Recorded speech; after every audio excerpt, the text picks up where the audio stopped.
sick of putting chemicals in the water that turn the friggin' frogs gay. Do you understand that? Turn the friggin' frogs gay. Serious crap. Gay. Frogs, friggin' frogs. It's not funny. I'm gonna say it real slow for you. Gay. Frogs.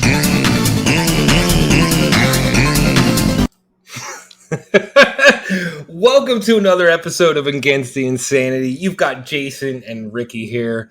As you can tell, I just got done drinking some Tranny Fluid, aka Bud Light, and I just, my man Alex Jones, right on the money when he said this. Shit's fucking funny. Oh, shit. Some of the stories coming up here on the show today. Kelsey Ballerini with drag queens at the CMT Awards. Woman accused of unnatural intercourse with a German shepherd. And, our famous Bud Light. Can't say I've ever drank that. Longtime loyal customers revolt after transgender campaign. So it's going to be an interesting one today. Yeah. In light of all the Nashville stuff, I thought this one probably rubbed me a little bit the wrong way. I know you're not really big into country, but I wanted to kind of squeeze this in here because Kelsey Ballerini, who is a country singer, did a song at the CMT Music Awards with drag queens shortly after, the wake of the shooting at the Christian school.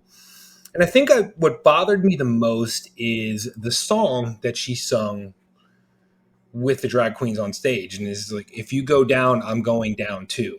And I pulled up the lyrics here just so I could kind of read you a little bit of it.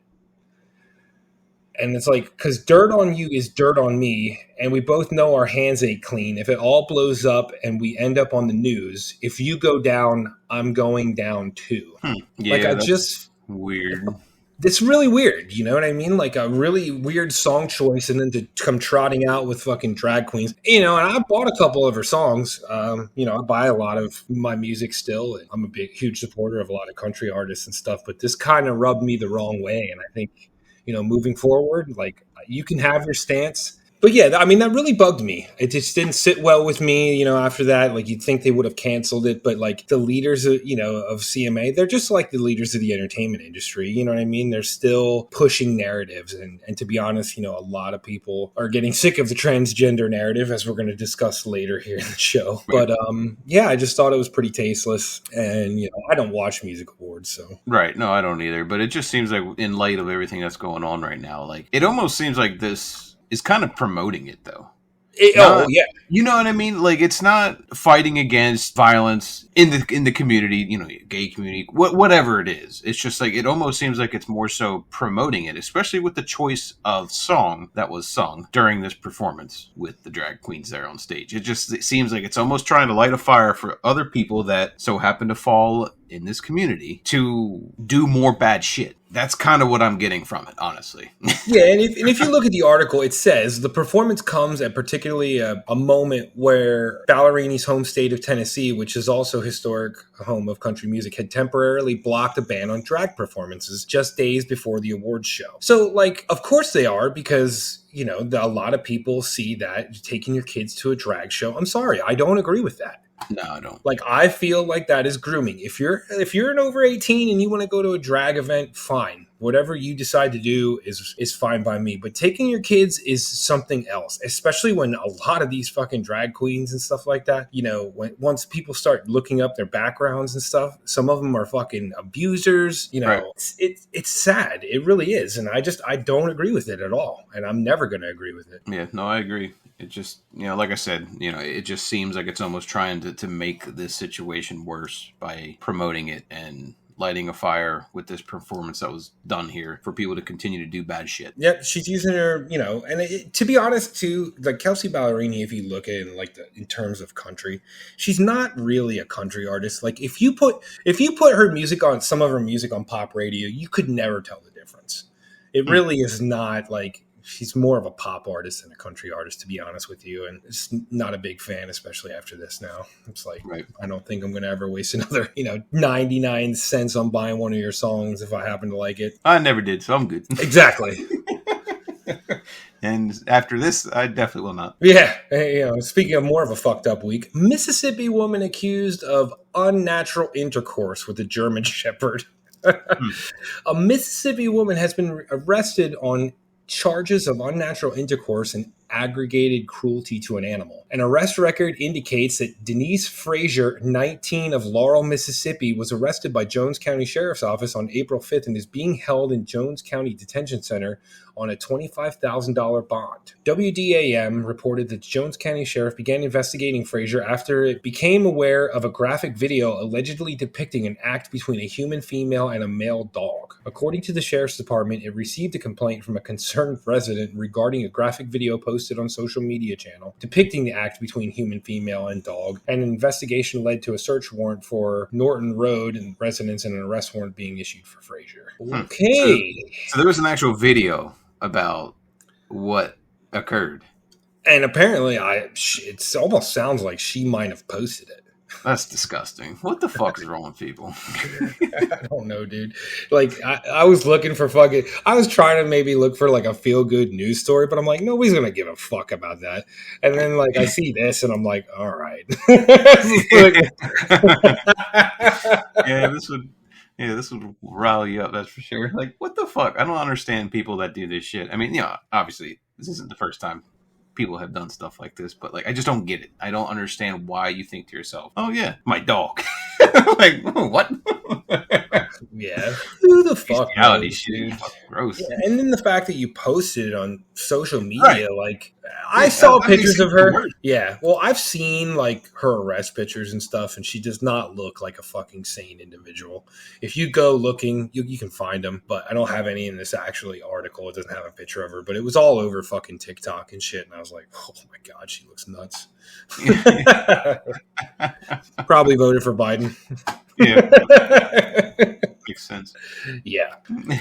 And, while we're on the topic of transgenders and stuff like that, Bud Light suffers bloodbath as longtime and loyal customers revolt against transgender campaign. Consumers nationwide revolted against the nation's top-selling beer brand after it stepped recklessly into a culture wars last week with its new spokesperson, transgender TikTok star Dylan Mulvaney. According to bar owners and beer industry experts around the country, I think society flexes its muscles sometimes and reminds manufacturers that the consumer is still in charge. Jeff Fitton, owner of Case and Bucks, a restaurant and sports bar in Barnhart, Missouri, told Fox. In Bud Light's effort to be inclusive, they excluded everybody else, including their traditional audience. He cited sports fans, working people, and women as loyal Bud Light consumers, the brand suddenly excluded in its race to go woke.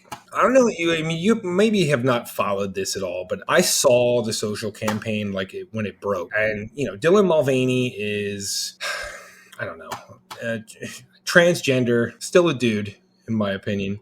However, if you watch the video, it's very like him pretending to be a girl. Like he's sitting in the bathtub with like a sports bra on, with Bud Light, and he's like just these movements he's doing are not very woman-like at all. It almost seems like he's a 13-year-old kid that can't sit still when you're out at fucking dinner. And he's like showing off Bud Light and trying and being a spokesman for the brand, and it's like it's terrible. It's an insult to women, for one thing. Why not just have a woman there drinking a Bud after a long day? That doesn't fit the narrative. Yeah. Well, it's funny because, after all this, you see a couple days ago it was released that their lady who's in charge of Budweiser's of marketing, she's got 3 degrees from like prestigious universities and stuff. And there's an interview with her saying basically we're trying to take Bud Light from the frat jokes and, stuff like that of the past into a new era and stuff. It's a dying brand.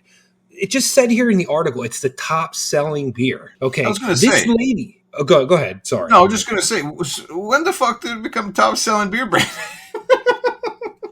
Well, I don't drink that shit. not after this fucking, this whole social media campaign and shit.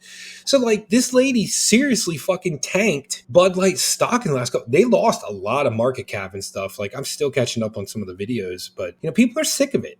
I'm tired of fucking companies like this thinking that, okay, we're going to change something. And it's like, first of all, I don't even drink Bud. I don't even drink beer, period. It's usually whiskey when I do drink. But like, you can't, people who fucking bust their ass every week and shit, like when you shit all over your main customer base, I'm so glad when they turn around and just decide, hey, I'm not going to fucking buy your beer anymore. So then Right. who are you going to cater to? The 1% of people that don't fucking buy your beer? Because I guarantee you the people who fucking, support Dylan Mulvaney and stuff like that ain't drinking your fucking Bud Light. I'm sorry. Right. Yeah, no, I agree. The woman that you talked about, who is she again? In charge of Bud Light? She's the vice president of their marketing department. Vice president of marketing. Yeah. Okay. Yeah. If So, you get a chance to watch that video, like it's pretty interesting. it just goes to show you, though, you can go to college all these years and come out and still be fucking dumb. She has no idea who fucking Bud Light's customer base is. If you had any idea who Bud Light customer base was, you would have never put this out. Right. Like, isn't your job to make the company more money? Because instead, she single-handedly lost millions of dollars at this point. I mean, it's just so stupid. Right. There are so many people that don't agree with this bullshit. The commercial that you're referring to, I watched it. Dude, it's fucking cringe from beginning to end. Like, I don't get it. I don't understand why they thought putting a commercial out like that would be a good idea. But not only that, but I'm seeing all over the internet. I was talking to your brother about it as well. And he's even seen people are just throwing cases of Bud Light like on the side of the road, just like getting rid of this shit. Because people are so fucking tired of this shit. This is not going to be good for them. It really is. No. Did you see what Kid Rock did? If you get a chance, look at Kid Rock's fucking social media. He fucking took, I don't know what gun he had, like I can't speak to it, but he fucking had a shit ton of cases of Bud Light sitting out on this table, and he fucking lit them up. I mean, like with a hail of fucking gunfire, dude. Exploded them.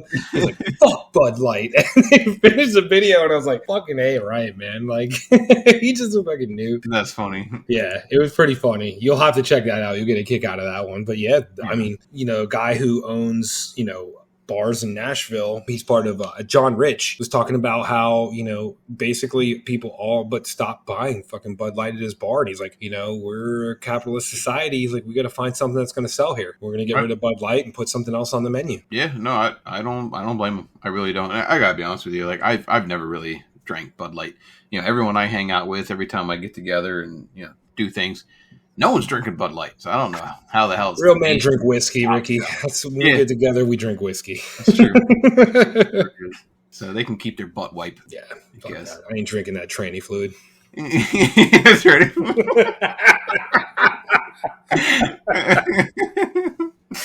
Oh my god! I've seen so many jokes over the last fucking couple of days. It's like, oh man, I'm well armed at this point. If somebody tries to fucking argue with me about this, I'm like, ain't doing it. Ain't fucking doing it. So yeah, definitely a little bit of an interesting week. A little bit of a late show this week. Freaking holidays and shit like that. So we recorded like 2 days late, but hey, nonetheless, we are back. So if you want to drop us a line, drop us an email at againsttheinsanity247@gmail.com. We just recently went live with our PayPal and stuff. If you start listening to the show and you find something about the show that you like and you want to hear more, feel free to, if you want to kick us some PayPal money or whatever, donate to the show if you find it entertaining, and give us some pointers. We really want to know what we can do better. I'm trying to incorporate a lot of my sick humor into the show more, and kind of put it out there because hey, it is what it is.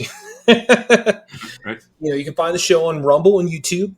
We are looking at getting into the iTunes store and stuff like that. I do have us published. Our first episode is in there, but in order to keep moving forward, it is a subscription service. So once we start making a little bit of money on the show, I'll definitely have it out there, just pushed out to all your audio devices, and stuff like that. So yeah, let us know. Sounds good. And until next time, we will see you next weekend with another show. Adios, mofo.